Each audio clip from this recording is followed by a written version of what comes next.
Hi everybody, my name's Colleen and I'm an educator at the St. Louis Art Museum. Welcome to our first Wee Wednesday.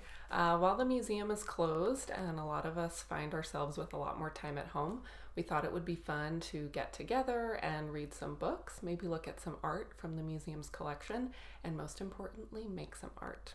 So what we're going to do now is we're going to be reading one of my favorite books together. So find a comfy spot with your grown-ups or with your siblings or other adults that you're with, and I'm going to be asking you some questions along the way. So if you're ready, let's get started. So we're going to be reading a book today called Ish by Peter Reynolds. And what I like to do anytime I'm reading a new book, or even if it's a book that maybe I've read before, I like to look at the cover to try to figure out what the book might be about. So I want you to take a look at this cover here, and I want you to think about what might the story be about based on what we can see on the cover. So I see a boy with a paintbrush, and it looks like he's actually the one who has drawn the title of the book that says Ish. So I don't know, let's dive in, let's get started.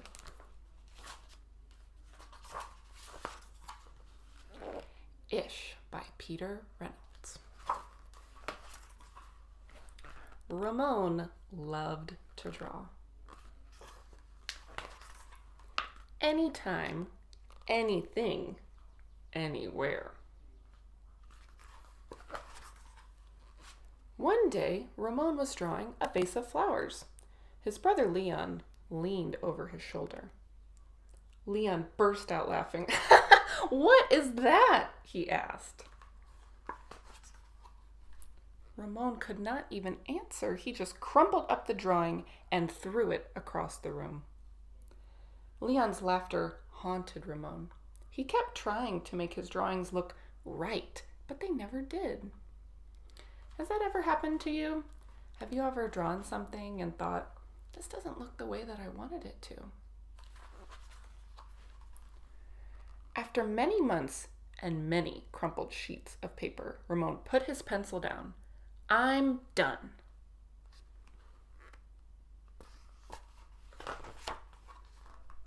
Marisol, his sister, was watching him. "What do you want?" he snapped. "I was watching you draw," she said. Ramon sneered. "I'm not drawing. Go away." Marisol ran away, but not before picking up a crumpled sheet of paper. "Hey, come back here with that." Ramon raced after Marisol up the hall and into her room. What do you think she might have been doing with that crumpled piece of paper? Maybe you could even talk with the people next to you to try to figure out what you think she might be doing with it. Sometimes I like to predict what's going to happen in a story before I turn the next page. He was about to yell, but fell silent when he saw his sister's walls. He stared at the crumpled gallery. What did she do with all of those crumpled drawings of Ramon's? "This is one of my favorites," Marisol said, pointing. "That was supposed to be a vase of flowers," Ramon said, "but it doesn't look like one." "Well, it looks vase-ish," she exclaimed. "Vase-ish?" Ramon looked closer. Then he studied all the drawings on Marisol's wall and began to see them in a whole new way. "They do look ish," he said. Ramon felt light and energized. Thinking ishly allowed his ideas to flow freely. He began to draw what he felt, loose lines, quickly springing out without worry. Ramon once again drew and drew the world around him. Making an ish drawing felt wonderful. He filled his journals. Tree-ish, house-ish, boat-ish,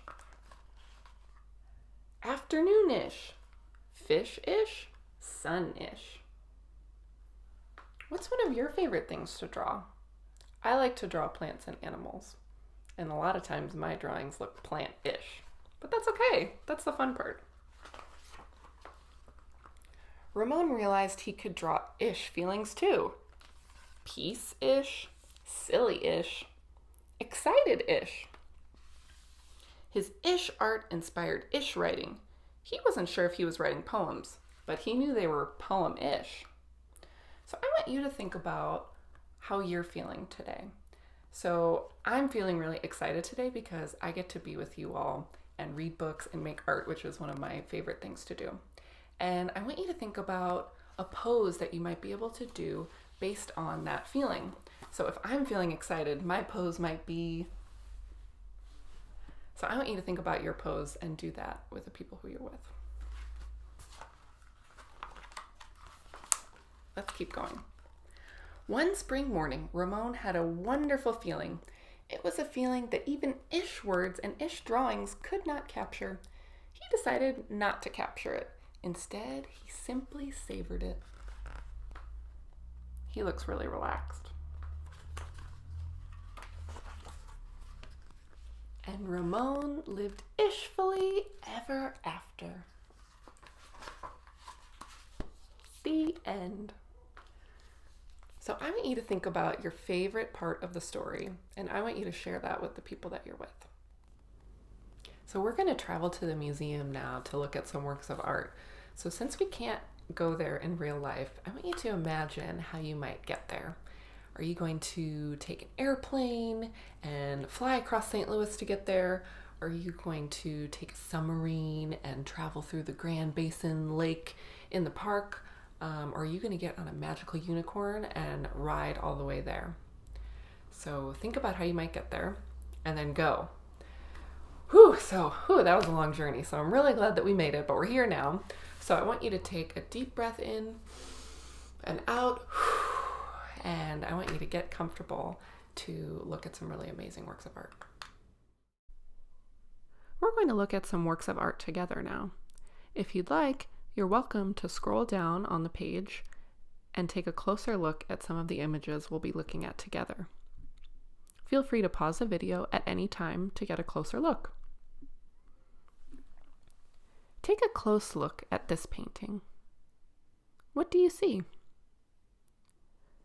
Find a line in the painting. Hold your finger up and trace the line. Use it to help you look all around the painting, top to bottom, side to side. We can find many shapes in this painting. What shapes do you see? There are also many colors. What colors did you find? This is a painting by an artist named Wassily Kandinsky. Just like Ramon in the story, Kandinsky liked to paint things in his own way, not necessarily how they looked like in real life. This painting is called Murnau with Locomotive. Can you find the locomotive, which is another word for a train? I'll give you a hint. It's brown with steam coming out of the engine. How about the mountains? Can you find those? Let's see how another artist painting things in their own way. Take a close look at this painting. What do you see? How is it different from the last painting we looked at? This painting is by an artist named Georges Seurat. He painted this while spending the summer at the beach in France. How does this painting make you feel? When I look at it, I feel calm and relaxed. Let's zoom in a bit to take a closer look. What new things can you see now that we have a closer look? Let's zoom in even further. What can you notice about the way Seurat painted this painting? Hold up your own imaginary paintbrush. Imagine you are painting like Seurat did in this painting. How will you move your brush? Will you swish it from side to side, tap it up and down? Seurat used a technique called pointillism to make his art by painting thousands of tiny dots in different colors to make his painting.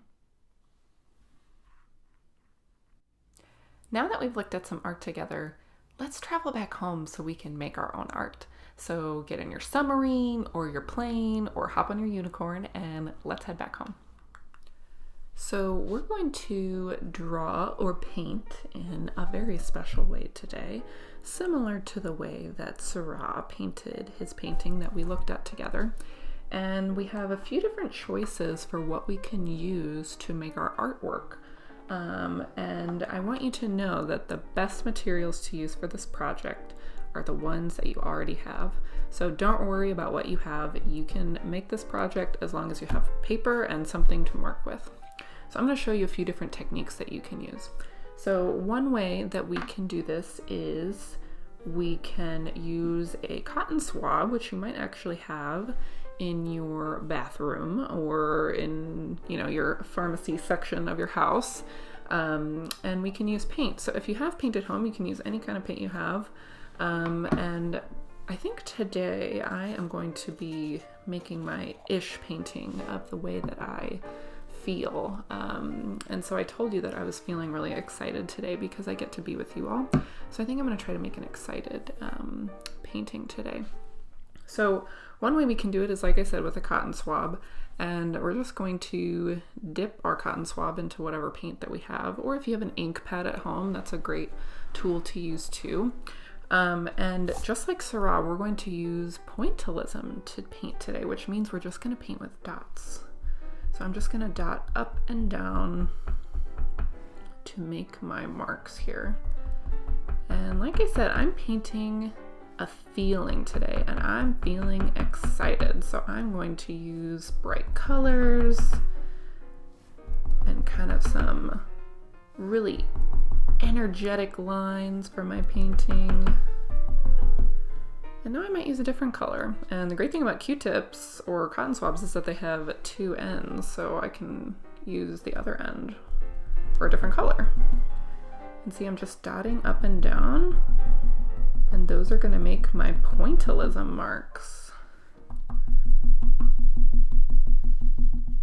I might want to use a different color now. So I've got some purple here. I'm going to use some purple.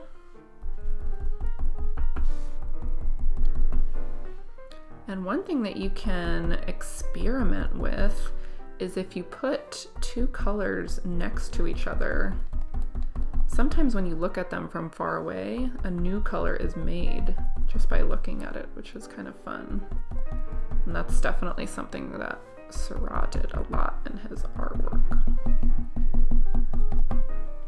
Now, another tool that you can use if you don't have paint at home is a marker.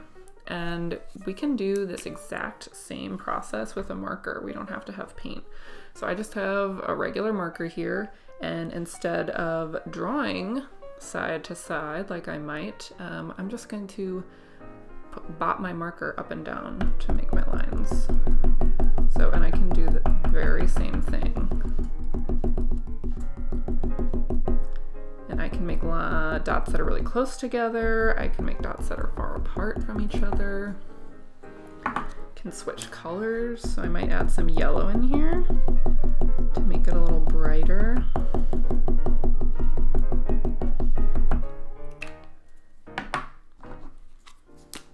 Maybe some orange.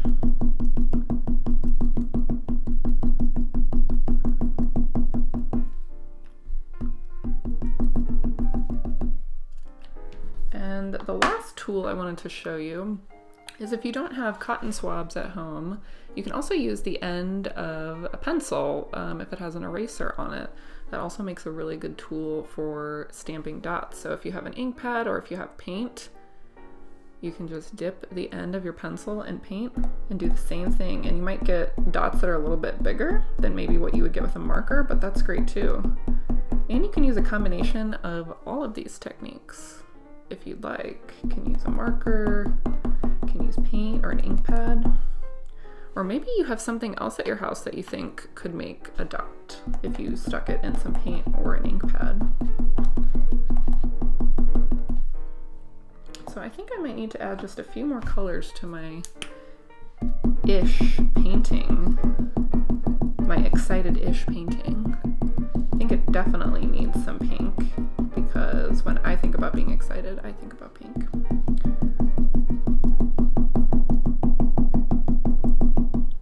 Let me add a little more cotton swab too. Oops. And it's okay to get messy. That's the best part about making art, in my opinion, is getting messy.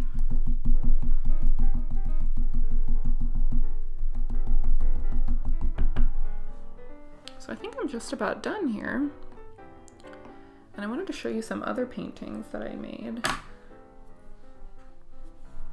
So this is my finished product. This is my excited painting. So thanks for spending some time with me today here at We Wednesday to talk about some art, read some great stories, and to make our own art. I hope you had fun making some of your own-ish paintings. I made several. I've got fish-ish and plant-ish and bouquet of flowers-ish. So we'd love to see your artwork. So feel free to post your artwork and use the hashtag STL Art Museum to share it with us.